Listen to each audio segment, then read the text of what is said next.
Halo pemirsa, selamat siang. Saya David Silahoy dan inilah seputar iNews Siang.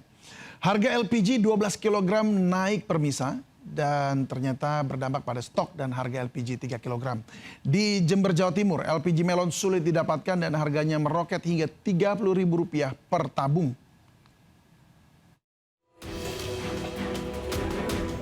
Sambil membawa tabung gas 3 kg, ratusan ibu-ibu antusias antre di pasar murah LPG subsidi di kantor Kecamatan Kencong, Jember, Jawa Timur.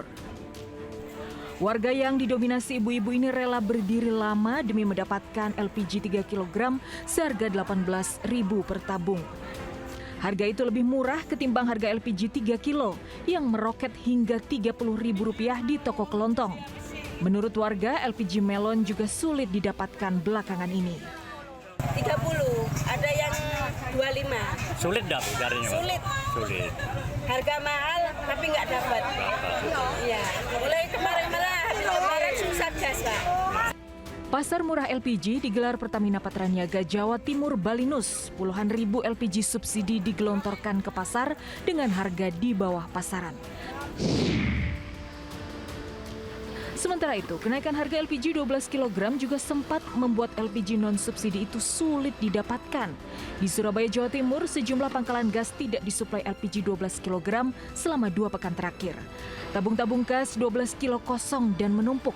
Diduga beberapa agen sengaja menahan barang sampai ada keputusan resmi harga baru LPG 12 kg. Terus ini sudah ada hampir 2 minggu, barangnya kosong, sampai sekarang belum ada pengiriman. Katanya masih nunggu dari pabrik, bilang gitu.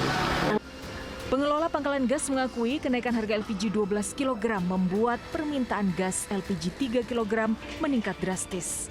Tim Liputan iNews melaporkan. Sementara itu di Depok, Jawa Barat, harga LPG 12 kg di tingkat eceran menembus Rp258.000 per tabung atau melonjak hampir Rp50.000 dari sebelumnya. Begitu pula dengan LPG 5,5 kg yang menembus Rp135.000 dari sebelumnya Rp110.000. Para pelanggan mengaku kaget luar biasa dengan kenaikan LPG 12 kg yang sangat signifikan ini.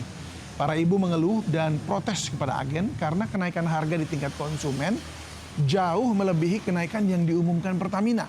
Sebelumnya per 18 April kemarin Pertamina mengumumkan kenaikan harga LPG 12 kg menjadi Rp228.000, naik Rp36.000 dari sebelumnya. Harga LPG meroket membuat omset pedagang LPG menurun drastis.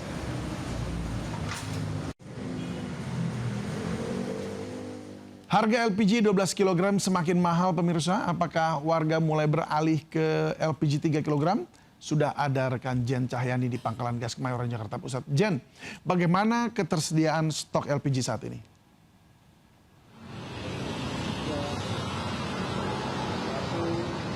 Ya, David dan pemirsa, kalau saat ini untuk ketersediaan stok gas LPG, baik itu yang non-subsidi maupun yang subsidi, ini terlihat belum ada perubahan ya, belum ada, mungkin ada yang habis stok dan lain sebagainya. Nah, kalau saya bisa gambarkan kepada Anda, David dan pemirsa, ini di belakang saya ini ada agen gas LPG baik yang subsidi 3 kg atau gas melon maupun bright gas atau gas non subsidi yang 12 kg.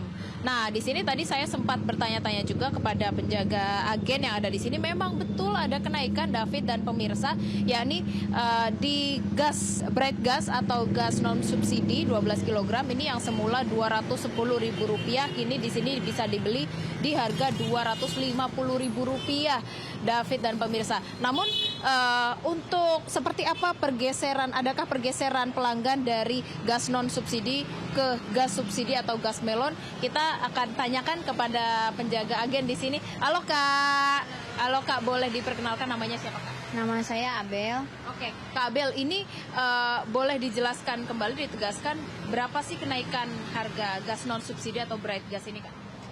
Kenaikannya untuk saat ini di daerah sini ya, Jakarta Pusat itu 36.000. Dari awalnya itu 210 jadi naik 36.000 tuh jadi 240-an ya. 46-an, iya. Nah, di sini dijual berapa nih, Kak? Di sini dijualnya 250 karena kita langsung kiriman. Jadi langsung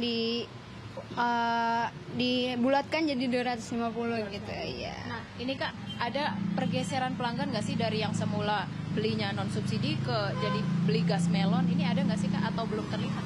Belum terlihat sih untuk saat ini, baru kemarin kan ya naiknya, jadi belum ada perubahan dari pelanggan sih. Oh gitu. Tapi kira-kira prediksi sendiri dari agen sendiri nanti kira-kira bakal ada perubahan nggak sih pelanggan ini? Pasti akan ada, iya. Biasanya kalau ada kenaikan harga, ada pergeseran pelanggan juga itu. Pasti mereka kayak nggak beli atau nunggu beli yang tabung hijau dulu gitu.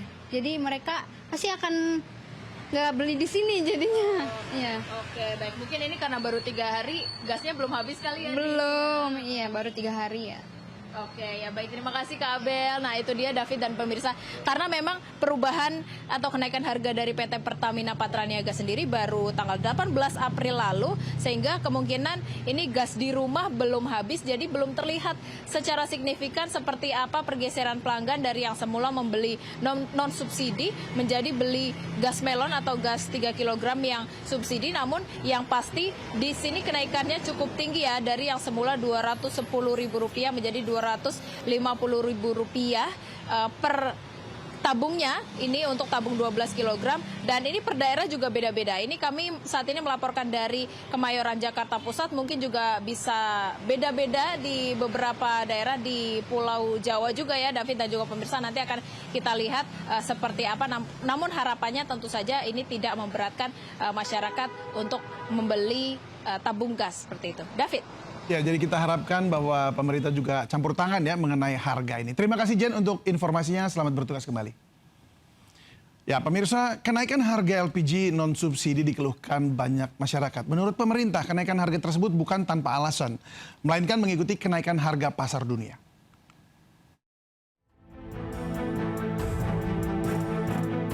Memasuki awal April, masyarakat terutama kaum ibu lagi-lagi harus putar otak mengatur uang belanja.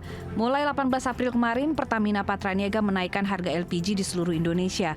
Pemerintah melalui Menteri ESDM menegaskan kenaikan tersebut tidak diatur oleh pemerintah, melainkan harus menyesuaikan dengan mekanisme harga pasar dunia. Sementara yang tidak bersubsidi itu dipakai oleh industri, restoran, hotel. Jadi itu memang tidak kita atur harganya, dia menyesuaikan dengan harga pasar. Begitu bos. Di Jawa, Bali, dan NTB, harga LPG 12 kg di tingkat agen menjadi Rp228.000, naik Rp36.000 per tabung. Sementara harga LPG 5,5 kg naik Rp17.000 menjadi Rp107.000 per tabung. Sementara itu di wilayah Sumatera dan sebagian Sulawesi, LPG 12 kg kini seharga Rp230.000 dan 5,5 kg sebesar Rp111.000. Di sisi lain, pemerintah menyatakan belum pernah menaikkan harga LPG subsidi 3 kg bahkan sejak program itu diluncurkan pada tahun 2007 lalu. Lonjakan harga LPG subsidi di lapangan justru dipicu dari praktik permainan harga oknum distributor. Tim Liputan iNews melaporkan. Pemirsa, ribuan pejuang perguruan tinggi negeri atau PTN hari ini mengikuti seleksi nasional berbasis tes atau UTBK SNBT pada hari pertama. Baru hari pertama, panitia UTBK sudah menemukan 2 modus kecurangan peserta. Di Jakarta, salah satu lokasi tes berada di Universitas Negeri Jakarta atau UNJ. UTBK digelar dengan penjagaan ketat dan ditinjau langsung Mendikti Saintek Brian Yuliarto. Sebelum ujian dimulai, Mendikti dan panitia UTBK memeriksa ruang ujian, ruang monitor hingga bertemu dengan sejumlah peserta dan orang tua. Total ada sekitar 35.000 peserta yang mengikuti UTBK di kampus UNJ.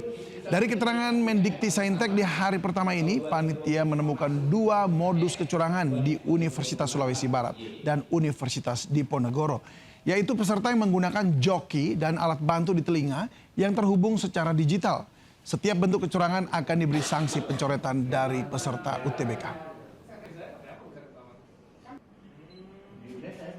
Ya, dan pemirsa, sudah ada Amrina Rida di lokasi pelaksanaan UTBK SNBT di kampus UNJ Jakarta.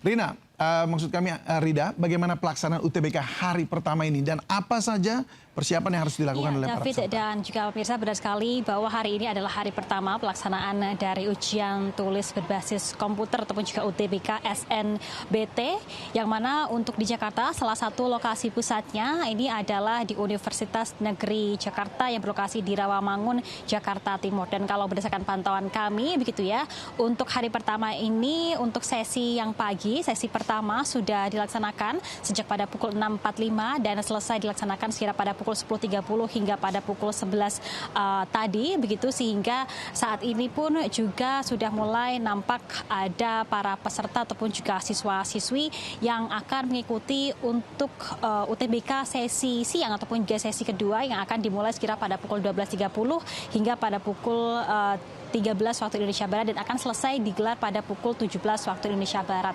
Dan kalau berdasarkan pantauan kami untuk yang sesi pagi tadi untuk UTBK berlangsung dengan aman dan juga lancar, dan tadi pun juga dilaksanakan adanya peninjauan langsung oleh Mendikti Saintek Brian Yuliarto yang melakukan peninjauan dengan mengecek area ruang kelas, lalu juga memonitor melalui comment center, dan juga tadi Mendikti Saintek pun juga sempat berbincang dan juga berdialog dengan orang tua siswa yang menunggu anak-anaknya untuk melakukan UTBK pada hari ini. Dan secara total untuk di UNJ sendiri hingga 10 hari mendatang begitu ada 35.000 lebih peserta yang akan mengikuti UTBK, dan secara nasional begitu ya David dan juga pemirsa, untuk jumlah peserta UTBK pada tahun ini pun juga mengalami peningkatan, yakni berada di angka 870.000 lebih siswa, naik dari tahun lalu yang berada di angka 850.000 siswa, yang mana para peserta ini akan memperebutkan kursi di universitas-universitas negeri yang ada di Indonesia yang kuotanya ini berada di angka 250.000 hingga 280.000 saja. Artinya UTBK pada tahun ini memang cukup ketat dengan daya saing yang juga cukup tinggi begitu ya. Dan dari peserta sendiri pun juga memiliki waktu 3 jam 15 menit untuk menyelesaikan soal-soal yang totalnya mencapai 150 hingga 160 soal yang terdiri dari tes potensi skolastik dan juga tes literasi dan juga tes penalaran. Kita akan melihat bagaimana nanti pelaksanaan UTBK hingga 10 hari mendatang begitu ya, dengan harapan bahwa UTBK berlangsung dengan aman dan juga lancar. Sementara demikian kembali ke Anda, David. Ya, baik. Terima kasih Amrina Rida yang melaporkan langsung dari kampus UNJ Jakarta. Selamat bertugas kembali. Kita ke informasi lain pemirsa. Ribuan jemaah calon haji mulai tiba di asrama haji di sejumlah daerah. Wajah-wajah bahagia jemaah mempersiapkan keberangkatan mereka ke Tanah Suci untuk beribadah haji sekitar 1 bulan.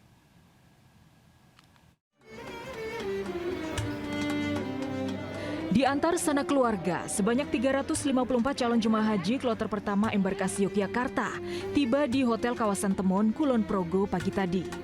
Memancarkan aura bahagia, para calon jemaah haji tiba menggunakan 9 bus dan akan menjalani pemeriksaan kesehatan akhir, pembagian gelang identitas, kartu nusuk, biaya hidup atau living cost sekitar 3 juta rupiah, serta pembagian kunci kamar. Siang ini para jemaah akan beristirahat di kamar hotel dan berangkat pukul 23 malam nanti melalui Bandara YIA. Sementara itu, 393 calon jemaah haji kloter pertama embarkasi Makassar juga mulai masuk asrama haji Sudiang pagi tadi. Calon jemaah haji asal Sopeng dan Makassar rencananya diterbangkan Rabu dini hari besok melalui Bandara Sultan Hasanuddin. Selama di asrama haji Sudiang, calon jemaah haji akan mengikuti pemeriksaan kesehatan akhir hingga pembagian paspor dan kartu nusuk serta uang saku. Kalau orang tua 15 tahun, kalau saya 10 tahun. Alhamdulillah karena ada lagi pendamping, makanya diurus ya bisa bersamaan dengan keluarga. Tahun ini, embarkasi Makassar akan memberangkatkan sebanyak 16.750 jemaah, terbagi dalam 43 kelompok terbang dari 8 provinsi di kawasan timur Indonesia. Dalam penyelenggaraan ibadah haji tahun ini, kartu nusuk calon jemaah haji sudah dibagikan di asrama haji. Kementerian Haji juga menerapkan sistem Mekah Road, yaitu proses pemeriksaan imigrasi Arab Saudi yang dilakukan langsung di Bandara Sultan Hasanuddin Makassar. Tim Liputan iNews melaporkan. Sementara itu menyambut kedatangan jemaah pada musim haji 1447 Hijriah 2026 Masehi, pemerintah Arab Saudi sudah melakukan sterilisasi di sekitar kawasan Masjidil Haram Mekah. Sejumlah titik yang biasanya ramai dengan aktivitas jemaah umroh kini nampak lengang tanpa adanya aktivitas apapun. Sebelumnya kawasan ini dipadati jutaan jemaah umroh dari berbagai dunia. Sterilisasi ini dilakukan untuk menyambut jemaah haji yang tiba secara bertahap. Sterilisasi mulai dari area tawaf yang biasanya padat, kini terlihat lengang.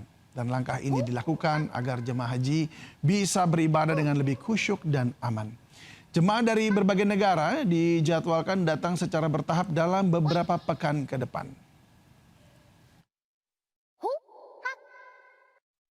Ya, dan pemirsa selalu waspada saat menggunakan ponsel di pinggir jalan. Seorang pria WNA tidak menyangka ponselnya dijamret saat hendak menyeberang jalan di kawasan Pos Blok Pasar Baru, Sawah Besar, Jakarta Pusat. Penjamretan itu terekam kamera mobil hingga viral.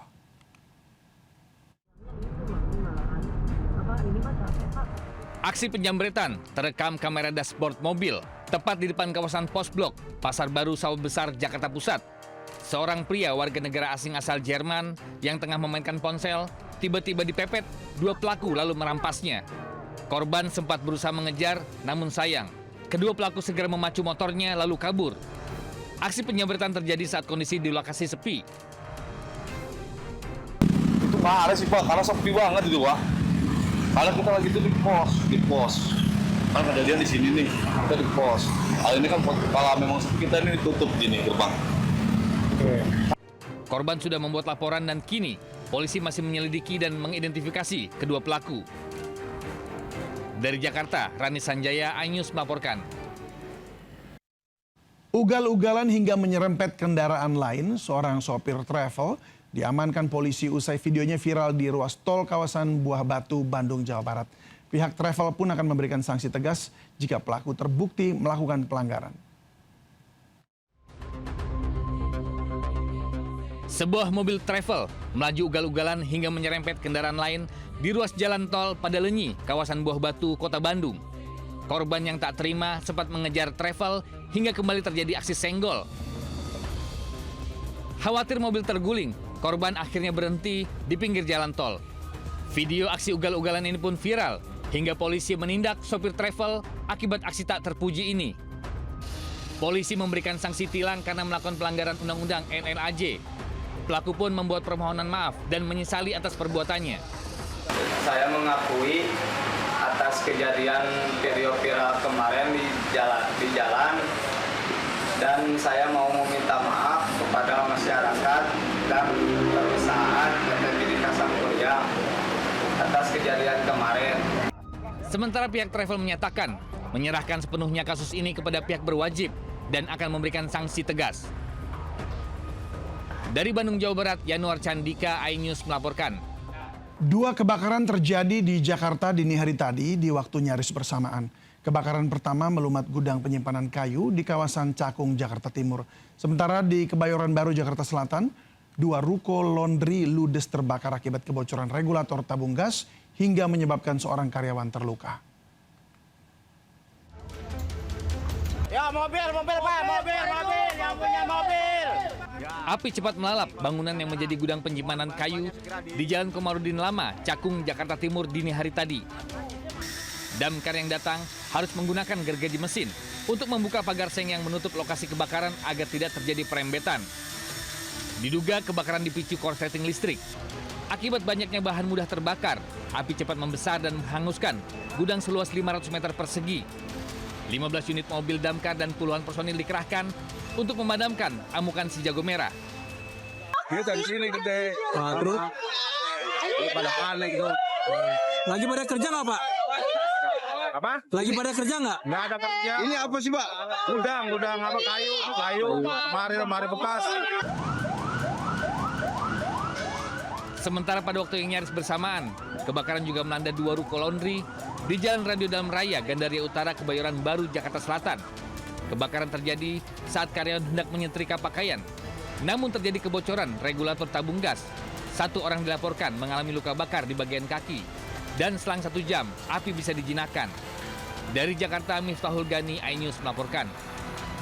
1.000 lebih pebulu tangkis muda mengikuti turnamen nasional di Surabaya, Jawa Timur. Turnamen ini merupakan ajang atlet muda Indonesia mengasah kemampuan di tingkat nasional.